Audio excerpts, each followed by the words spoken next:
امسال ماشاءالله خدا انگور داده است.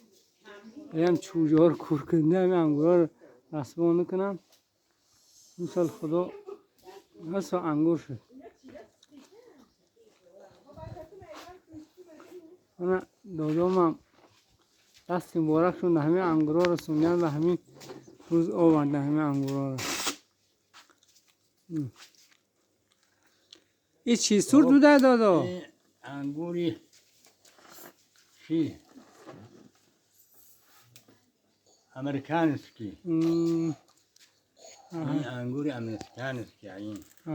نه این زمستون و تابستون همه خیلی سرد نیست.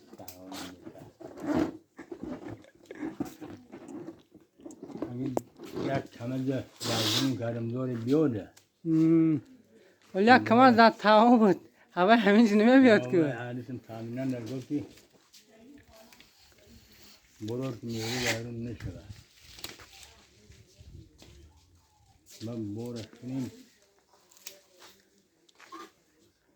وای انگور تو ویا دو خیله ها نیمه زر نیمه سبز. یک امریکان چی؟ یک این پاکستانه. انگور پاکستان. کنترل چرم میگو. انا مثلا یک کدوم یک کیلو میبرن.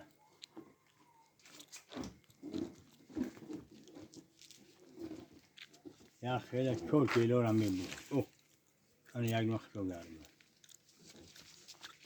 اینجا میبری بطور میبری. برام باشی.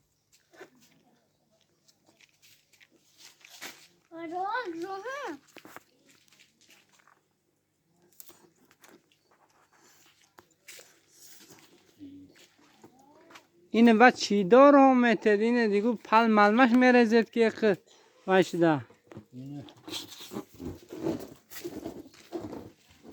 خاکستری توتیخولا. خاکستری. پل علش میکنیم. من میلیدیم کنیم. خیلی مول خواهم. چی دارم؟